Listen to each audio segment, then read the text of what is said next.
Après une saison de rêve, des titres à l'appel, le Paris Basketball se retrouve face à son plus grand défi, tout reconstruire. C'est l'intersaison de tous les dangers, celle qui va décider de l'avenir du club. Alors comment on se réinvente quand on a déjà tout gagné? Allez, on décortique ça ensemble. 4. Ce chiffre, il dit tout. C'est le nombre de trophées majeurs que Paris a soulevé ces 2 dernières saisons. Pour un club qui n'existe que depuis 2018, c'est tout simplement phénoménal, il n'y a pas d'autre mot. Mais voilà, ce succès fulgurant a un prix. Et après l'euphorie des sommets, vient le temps de la tempête. Le club doit maintenant traverser une zone de turbulence, avec des départs majeurs qui pourraient, tout changer. Pour bien mesurer l'enjeu de cette reconstruction, il faut d'abord se souvenir du chemin parcouru. Et quelle épopée! On rembobine un peu pour voir comment Paris est arrivé tout en haut. Franchement, la chronologie est vertigineuse. Création en 2018, montée dans l'élite en 2021, et puis tout s'accélère. L'Eurocup en 2024, le doublé Coupe Championnat de France en 2025, et pour couronner le tout, une place en play-off d'Euroleague dès la première tentative. C'est une ascension comme on en voit rarement. Mais c'est là que les choses se corsent. Forcément, un tel succès, ça attire les convoitises.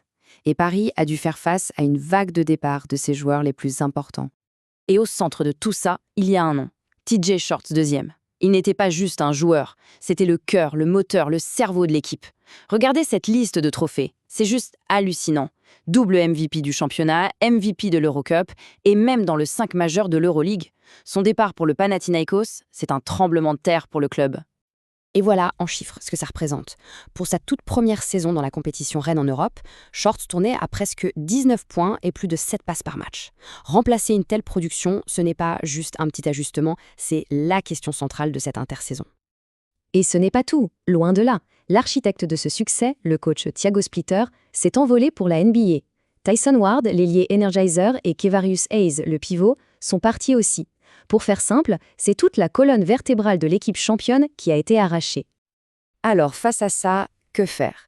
Évidemment, la direction n'est pas restée les bras croisés. Voyons un peu la stratégie qui a été mise en place pour rebâtir une équipe capable de se battre à nouveau pour des titres. Le premier chantier, le plus urgent, c'était bien sûr le banc de touche. Qui allait prendre les rênes après le départ de Splitter? Et le choix s'est porté sur l'Italien Francesco Tabellini. Quand on regarde son bilan à Nürnberg, c'est impressionnant. 116 victoires pour 22 défaites, 2 titres. Le gars sait gagner, c'est une certitude. Le vrai pari, par contre, c'est qu'il n'a jamais coaché en Euroleague. C'est son baptême du feu. Un choix audacieux, mais qui montre bien que l'ambition est toujours là. Côté joueur, le recrutement a été très réfléchi. Ismaël Bako vient apporter son expérience de l'Euroleague dans la raquette. Alain Dokossi, c'est le physique, l'énergie. Derek Willis, lui, a connu le très haut niveau avec Efes. Et avec Jeremy Morgan et Joel Ayayi sur les postes arrière, la stratégie est claire. On compense la perte d'un immense talent individuel par la force d'un collectif plus dense. Mais au milieu de tous ces changements, de cette reconstruction, il y a la grande nouvelle de l'été. Celle qui a redonné le sourire à tout le monde à Paris. Elle concerne un joueur qui, lui, n'est pas parti. 15,1. Retenez bien ce chiffre.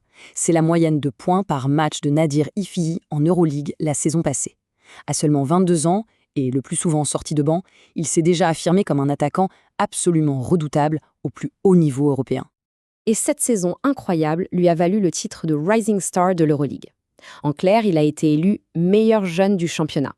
Ce n'est pas rien, c'est la reconnaissance qu'on parle là d'un des plus grands talents du continent, un joueur programmé pour aller très très haut. Et la confirmation est tombée. Nadir Ifii reste à Paris. Dans un été de départ, réussir à conserver sa pépite, c'est un message hyper fort envoyé à toute l'Europe. Il est la continuité, il est l'avenir. Et c'est clairement autour de lui que la nouvelle équipe va s'articuler. Alors on récapitule, un nouveau coach, une équipe remodelée, mais un leader offensif qui est toujours là. Concrètement, ça donne quoi comme ambition pour la saison qui arrive? Eh bien, les objectifs sont très clairs. En France, l'idée, c'est de défendre les titres. Pas question de régresser. Et en Europe, il faut confirmer. Prouver que la saison dernière n'était pas un coup de chance, mais bien la naissance d'une nouvelle place forte du basket européen, l'ambition, elle, n'a pas bougé d'un pouce.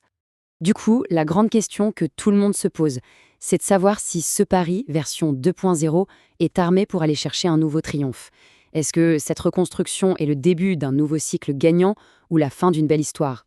Seul le terrain nous le dira. Mais une chose est sûre, le prochain chapitre de l'histoire du Paris Basketball s'annonce absolument passionnant.